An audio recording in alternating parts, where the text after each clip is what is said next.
Namaskar. You are watching Dr. KK Med Talks Fridays with Dr. Anita Kant, non-stop show 1038th episode. Let's have the headlines of the day.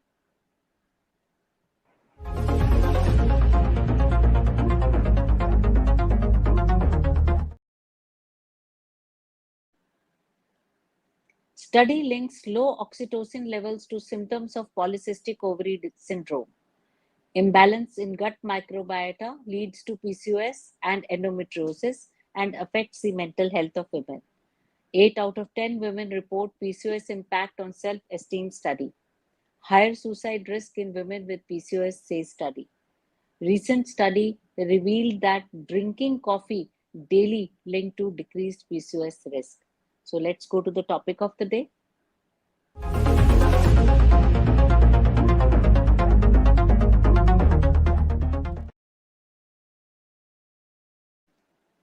Today we will be talking about PCOS and mental health, and our special guest who will be telling us all about this is Dr. T.S. Satyanarayan Rao.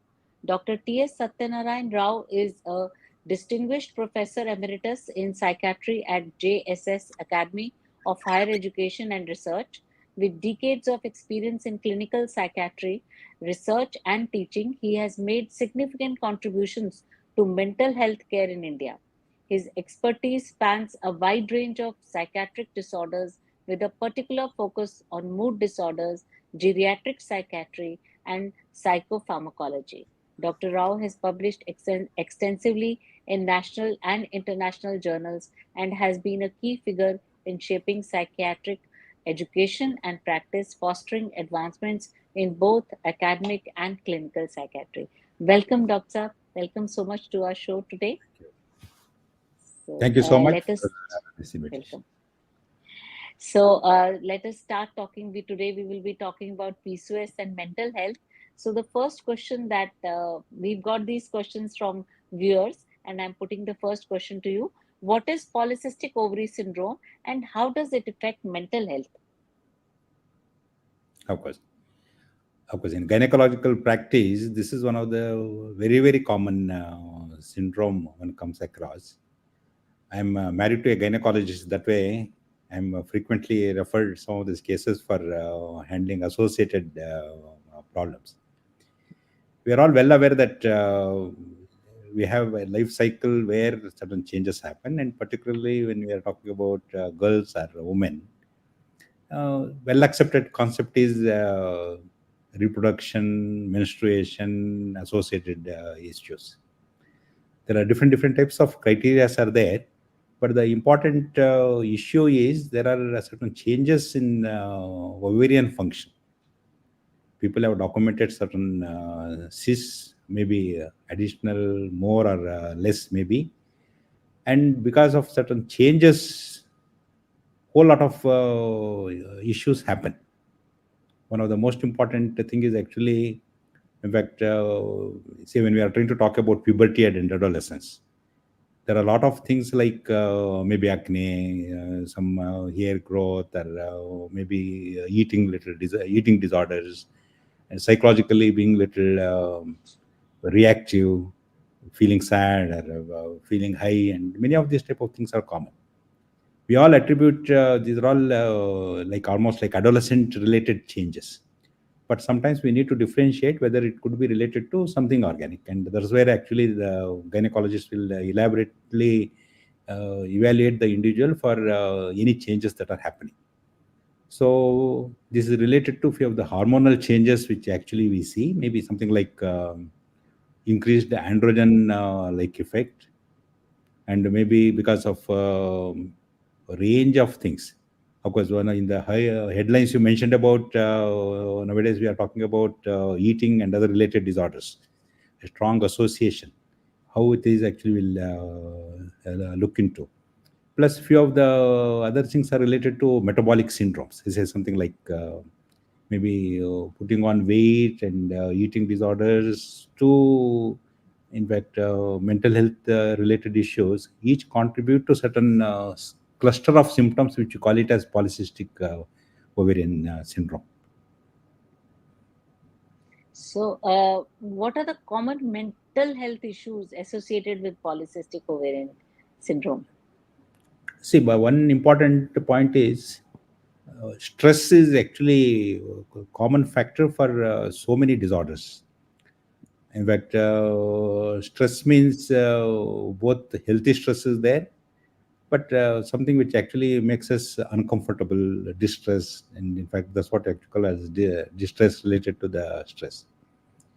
Once stress is there, see, you imagine a young girl developing acne or a little hair growth or putting on weight or cycles are not regular.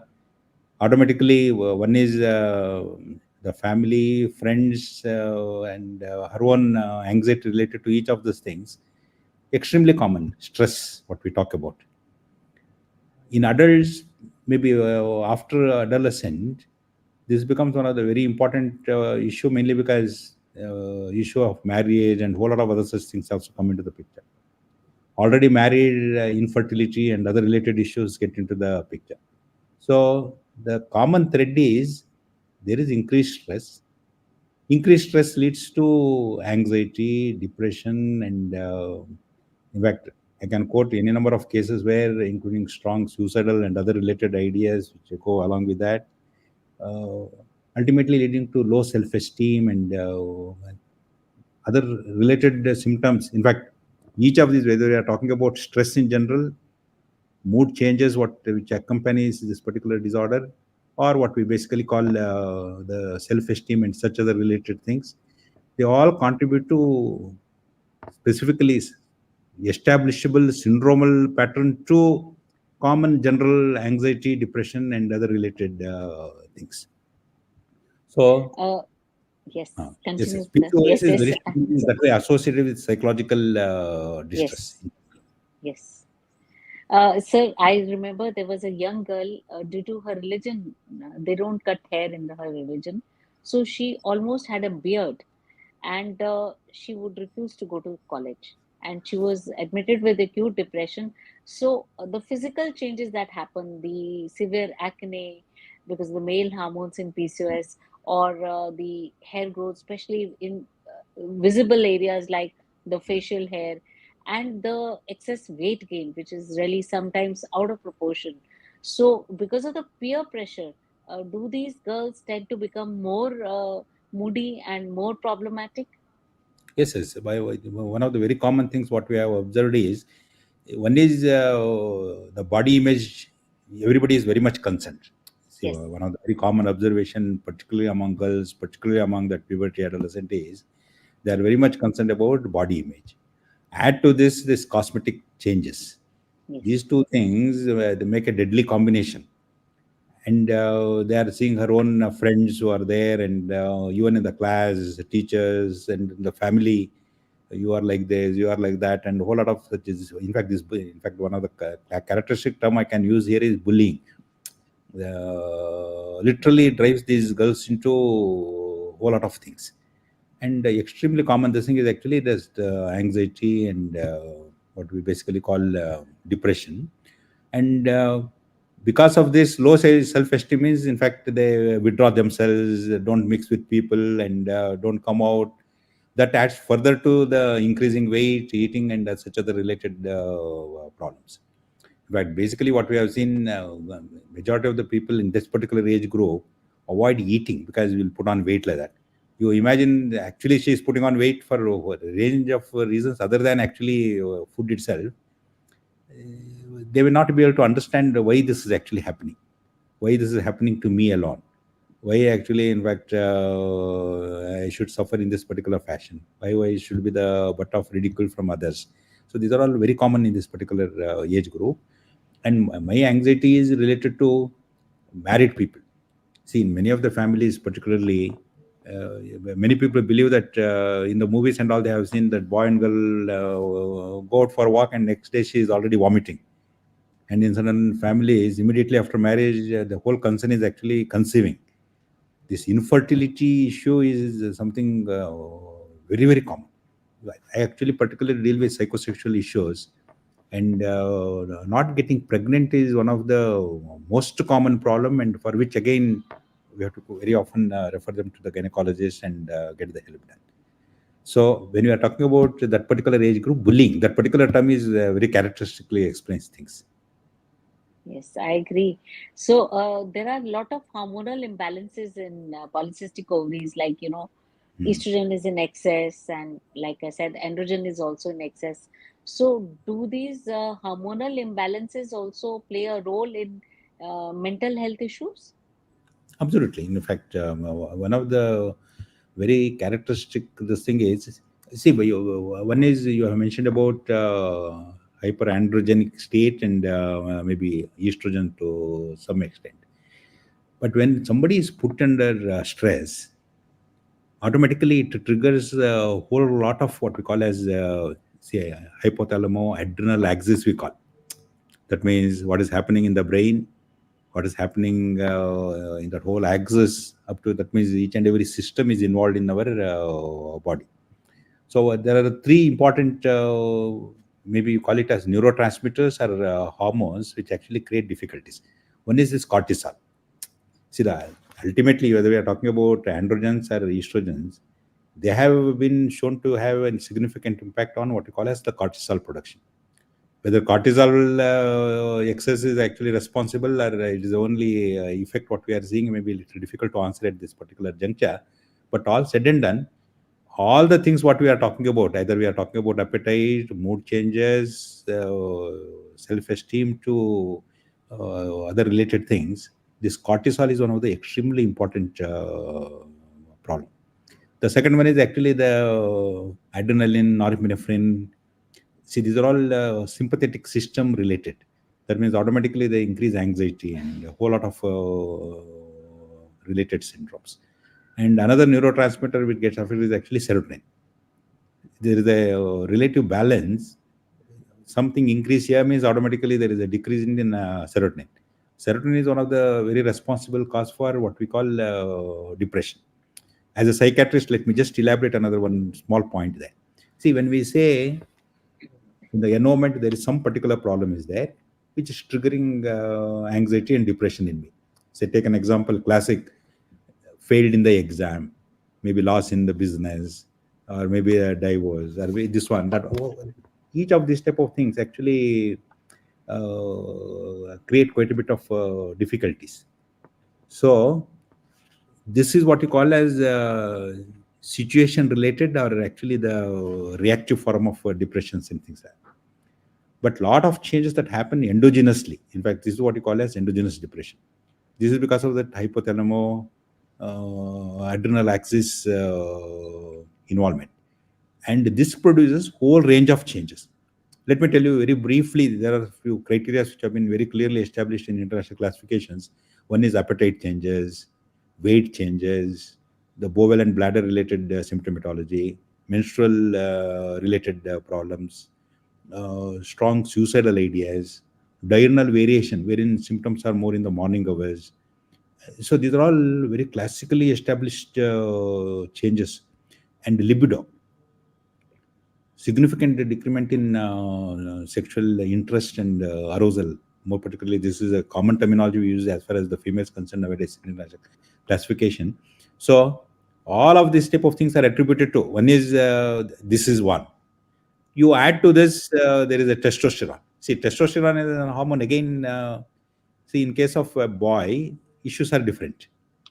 In case of a girl, issues actually a little different. What is not Yes, necessary, it is here means it creates difficulties. definitely, definitely. So, is there any link between PCOS and panic attacks also? So, See, how to manage this anxiety? anxiety. See, for example, anxiety is I'm not sure about what is happening, and see, for example, exam is an anxiety generating situation because whether I'm going to pass or I'm going to fail, I don't know. See, if I tell everybody is going to fail, there is no anxiety. Hmm. If I tell everybody is going to pass, there is no anxiety. Whether I will come first or last, that means where uncertainty is there.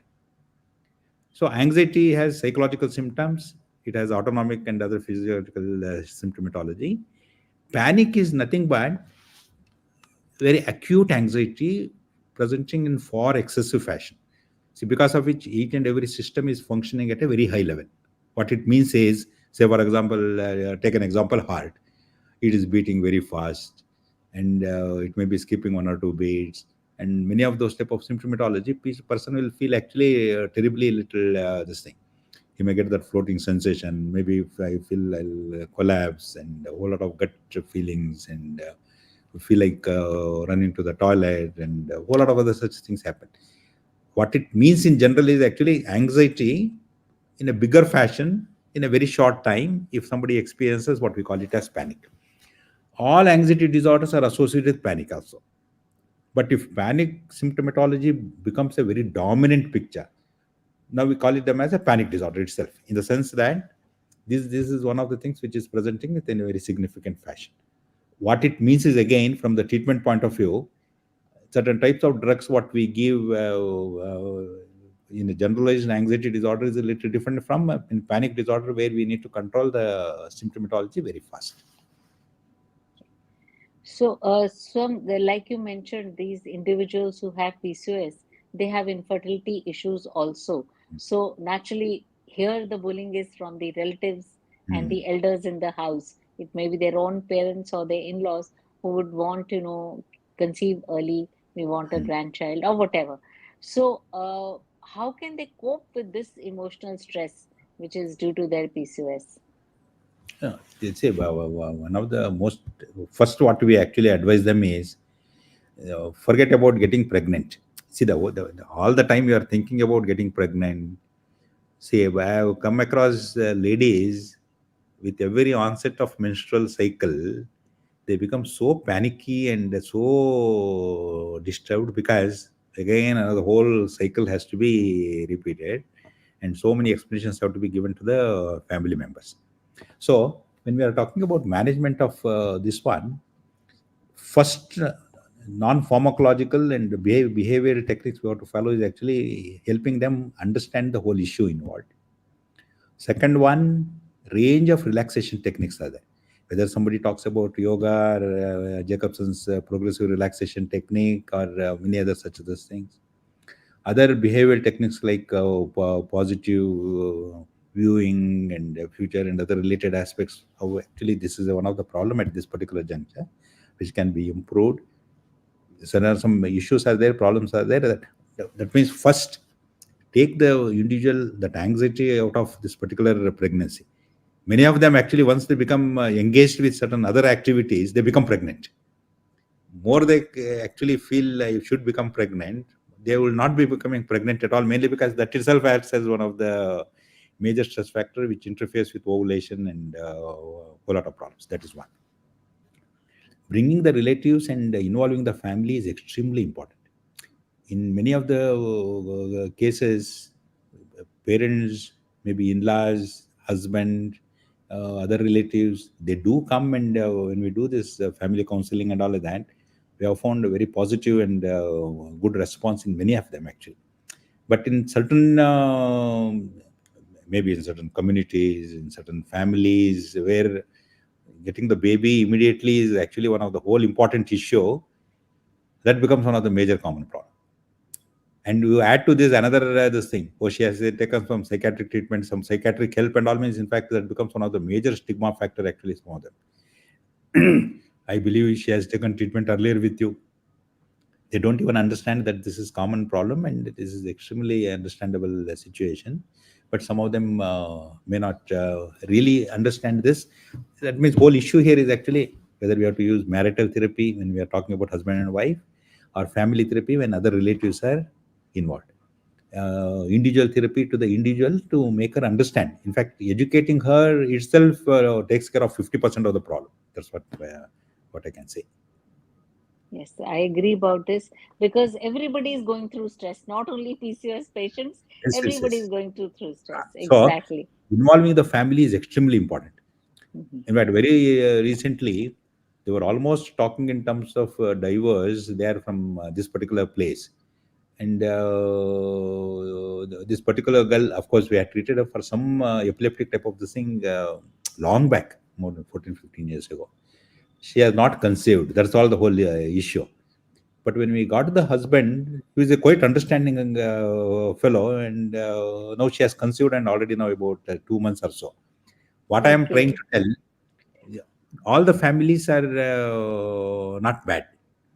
The Yes. whole issue is involving them and make them understand the issue. Many of the things can be settled. Only thing is we Yeah. have True. to make that particular effort to get the family members, talk to them, and explain to them what is actually the situation.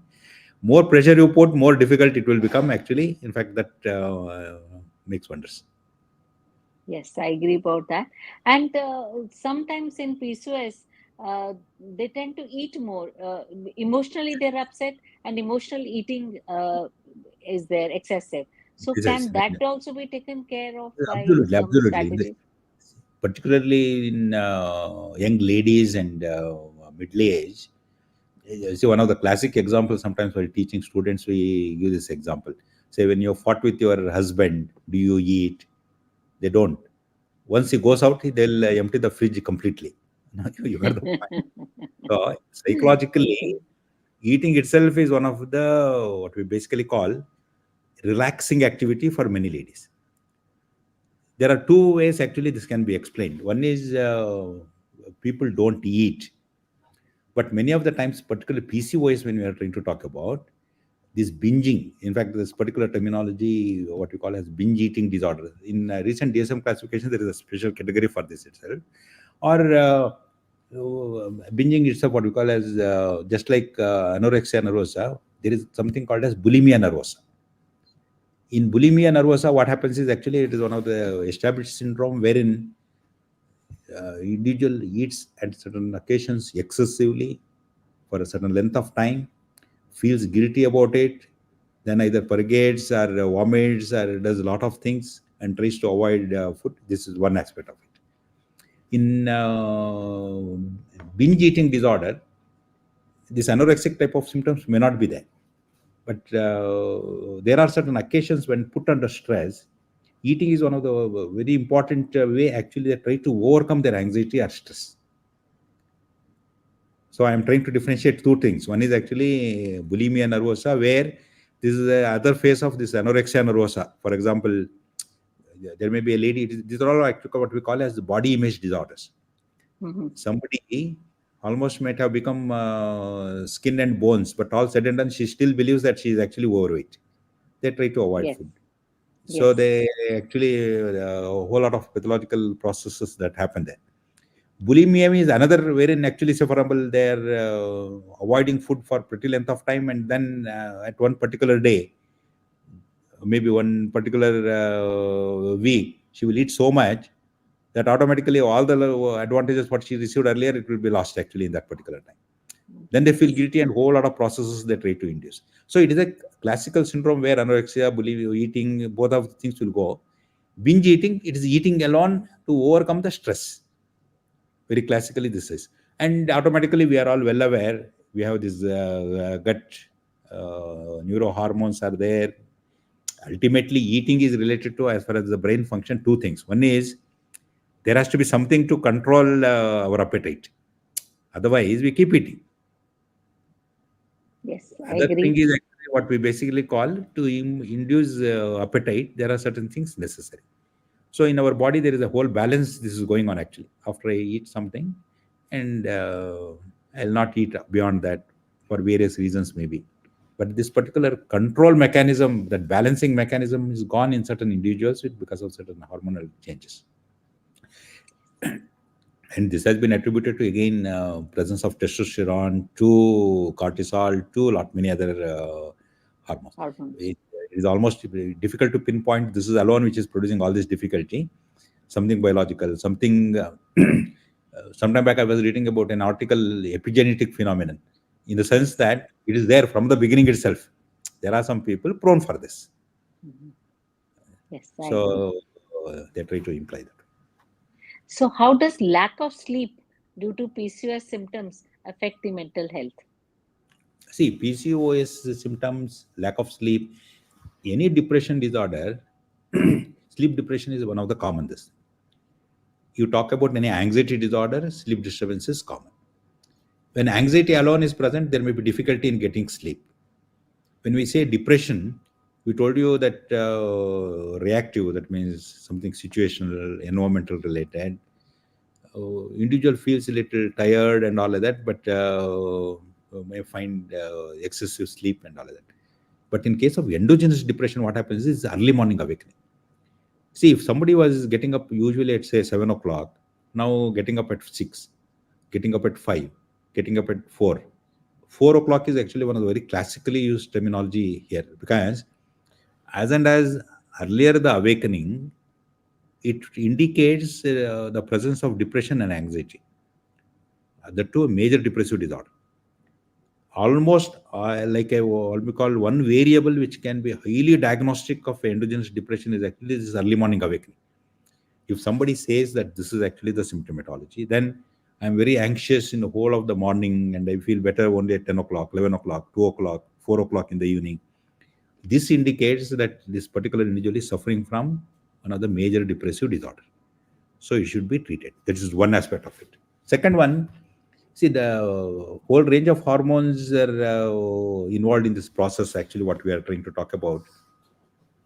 So that also leads to production of certain chemicals in the body which can create difficulties.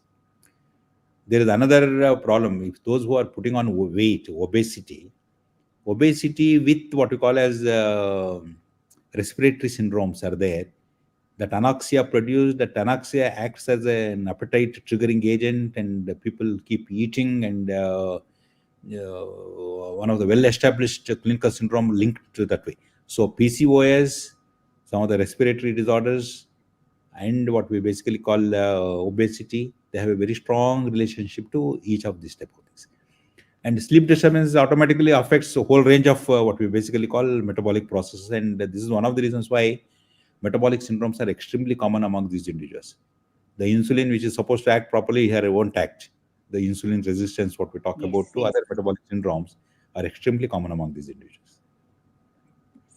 So, this if the emotional instability persists even after starting the PCOS treatment, should therapy be, psychological or psychiatric therapy should be considered alongside the medical treatment? It should be considered. This is one of the very important. See, many of the times I have seen some of the gynecologists writing that B12 supplementation or D3 supplementation or vitamins in general, or many of them actually they will be doing a little bit of counseling also. Don't worry to how actually this is problem can be handled. But there are some cases where a professional help may be necessary. Yes, This is where actually we have to keep it in mind. Say, for example, say somebody is talking about significant depression, depressive ideas present. When we talk about depressive ideas, it means ideas of hopelessness, ideas of worthlessness, suicidal ideas. These are the things. And there is another depressive triad we call. Depressive triad means feeling negative about self, feeling negative about the world, feeling negative about the future. See, this is one of the major triggering factor for development of what we basically call suicidal and such other related ideas. Say when we are trying to talk about, for example, September 15th, we are International Day for Suicide Prevention. We talk about. So when you are talking about suicide prevention, depression alone, comorbidities are extremely commonly well documented phenomenon, and where professional help necessary, that should be provided.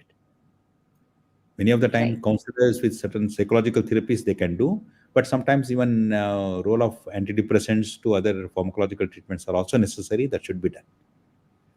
So I think in the end, I would like to say that we talk about lifestyle changes in Beautiful. PCOS, Yes, very but right. getting mental health treatment is part should be part of that lifestyle changes. Right. Thank you Absolutely. so much. Thank you, Dr. T.S. Satyanarayan Rao, for joining us today. Could you Thank please you. show us the certificate, please? This is a small thank you from our side for Thank you so coming much. here today and telling our viewers so much about PCOS and mental health issues. That will be all for today. Dr. KK Med Talks will return tomorrow at 7 p.m. with another edition of the show. Keep watching Dr. KK Med Talks. Namaskar. Namaste.